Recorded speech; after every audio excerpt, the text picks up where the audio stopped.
স্বামীর কেমন আদর যত্ন করা লাগে, যে আদর যত্ন করতে গেলে আমার আল্লাহ তাআলা আপনার প্রতি খুশি হয়ে যাবে, আমার আল্লাহ রাজি হয়ে যাবে। দেখুন ওই যে শহর বানু কেমনি করে আমার হোসেন আকার সামনে বোঝাচ্ছে, বলে আকা গো, ওগো আমার স্বামী, ওগো আমার মাথার তাজ, আজকে আমাকে যেতে বলবেন না আপনি।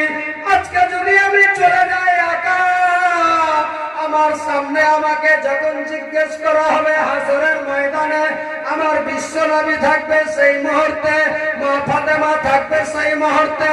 আর যদি আজকে আমি চলে যাই, সেই দিনে জিজ্ঞেস করা হবে শহর বানরে, যখন আমার হোসেন মুসিবতে পড়েছিল সেই মুহূর্তে তুমি কি দিয়ে সাহায্য করেছিলে, সেই দিন আমি বড় লজ্জিত হয়ে যাব গো স্বামী। আমার সেই দিনে কথা থাকবে না, মুখে বলতে পারবো না গো স্বামী গো।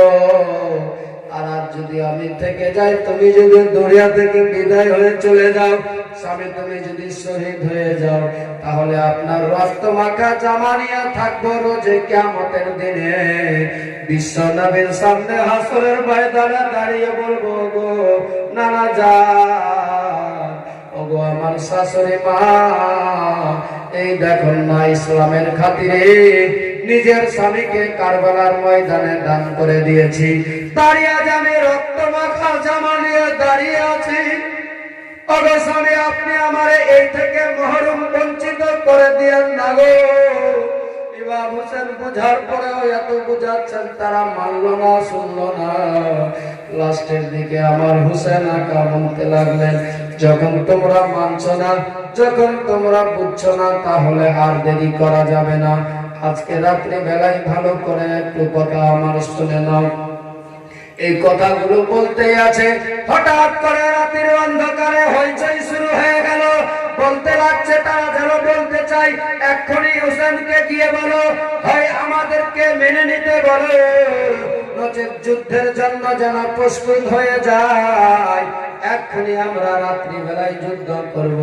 ইমাম হোসেনের কাছে যেমনি এই কথাটুকু পৌঁছালো কানে, সালামদার আব্বাসকে দেখে বলছে, ও সালামদার আব্বাস ভাই রে, দেখো তো ভাই কে যেন হইচই করতে লেগেছে, কি বলতে চাই তারা, একটু যাও তো তাদের পাশে। সালামদার আব্বাস চলে গেল সেই জায়গাতে, বলছে, ও ভাইরা, কেন তোমরা এই রাত্রি বেলায় এত হইচই শুরু করে দিলে, কারণটা কি? বলে, তোমার হোসেনকে গিয়ে বলো, হয় এক্ষুনি কি বলে এজিদকে মনে নিতে বলো, নচেৎ যুদ্ধের জন্য প্রস্তুত যেন হয়ে যায়।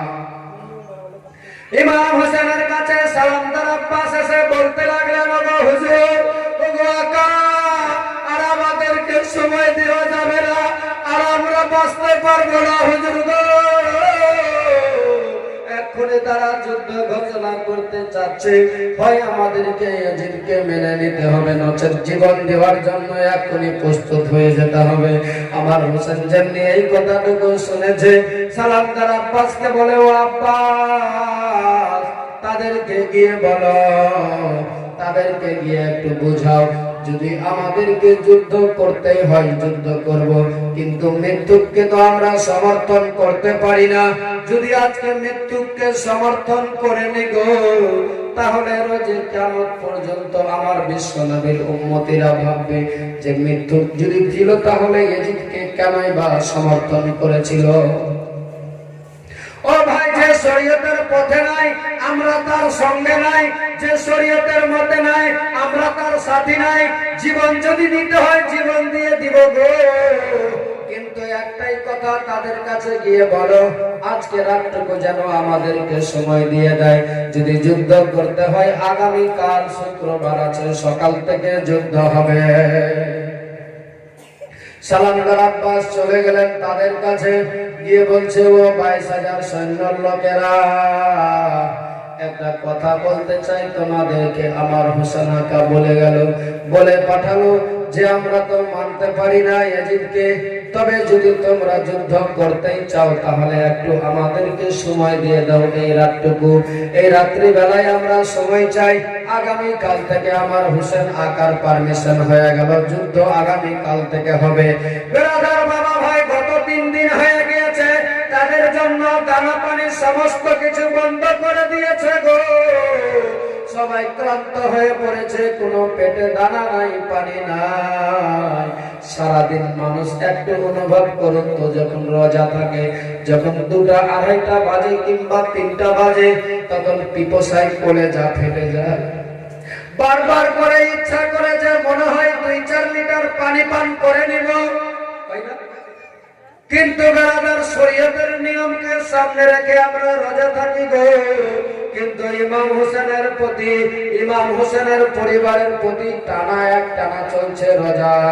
কোনো দানা নাই, পানি নাই, বিনা দানা পানিতে তাদের জন্য টানা এক ধরনের রোজা চলে যাচ্ছে। ওই ছেলেদেরকে তাদেরকে বলছে একটা রাত শুধু সময় যেন দেওয়া হয়। মেহমানরা তারা মেনে নিল, বলছে একটাই তো রাত আছে না, আগামী কাল থেকে দেখা যাবে। ইমাম হোসেনের পাশে সালামদার আব্বাস এসে পৌঁছে গেল, বলে হুজুর তারা মেনে নিল, একটা রাত শুধু দিতে চায়। ইমাম হোসেন বললেন তাহলে শোনো, এই রাত যেটুকু দিয়েছে এই রাতটুকু আমাদেরকে কাজে লাগাতে হবে। কি করতে হবে? একমাত্র মালিকের হাতে কি খোদার ইবাদত করা লাগবে। আমার খোদাকে মন ভরে আজকে ইবাদত করে নাও। প্রতিটা মুহূর্তে ইমাম হোসেন বুঝিয়ে দিয়েছেন পৃথিবীর মানুষকে যে ও আমার নবীর উম্মত উম্মতিরা নামাজ থেকে দূরে যাবে না, নামাজ ছাড়বে না। এই হুসেন প্রতিটা মুহূর্তে মুসিবতের সময় নামাজ থেকে বঞ্চিত হলো না। আজ আমরা নামাজ থেকে বঞ্চিত, দূরে সরে আছি বলে আজ আমাদের প্রতি এইভাবে দূর অবস্থা দাঁড়িয়েছে। ইমাম হোসেন সকলকে ডেকে বলছে নামাজ পড়ো, আজকে মন ভরে তোমরা ইবাদত করে নাও, তাসবিহ তাহলিল করে নাও। বেটা ছেলেরা একদিকে নামাজ পড়ছে, মহিলারা কিমার মধ্যে একদিকে নামাজ পড়ে। তার মধ্যে থেকে এবার হঠাৎ করে ইমাম হোসেনের সামনে এসে ইমাম হোসেনের বেটি, যার মাত্র 6 বছর বয়স হয়েছিল, যার নাম সকিনা, কি নাম? সকিনা। এই সকিনা এসে বলছেন ইমাম হোসেনের সামনে, বলছে আব্বা, আব্বা গো, আজকের দিনে আমি বুঝতে পেরে গেছি আব্বা, সবাই কোরআন তেলাওয়াত করছে গো আব্বা, কেউ নামাজ পড়ে, কেউ তাসবিহ করে। আব্বা একটা কথা বলুন তো আব্বা, আমি কি কোরআন পড়তে পাবো না? ইমাম হোসেন রাদিয়াল্লাহু তাআলা আনহু বললেন, হ্যাঁ মা, তুমিও পড়বে। বলে গো আব্বা, তাহলে কেন পড়াচ্ছ না আমাকে? বলে ওগো মা, তুমি যদি পড়তে চাও তাহলে রেডি হয়ে যাও, তোমাকেও পড়াবো মা। ইমাম হোসেনের কলেজা দুঃখই কলেজা ফেটে যাচ্ছে। কোরআন তেলাওয়াত করাবে, যার কারণে উজুর জরুরি প্রয়োজন রয়েছে, উজু করাবে, পানি না। ইমাম হোসেন সকিনাকে ডেকে বলছেন মা, আজকে আমাদের জন্য যে ফোরাত নদীর পানি শুকুর পান করে, কুকুর পর্যন্ত পান করে, পশু পাখি সবাই পান করে গো, আজকে আমাদের জন্য পানি বন্ধ করে দিয়েছে মা। সেই পানি দিয়ে আজকে উজু করাতাম, তোমারে উজু পর্যন্ত দিতে পারি না।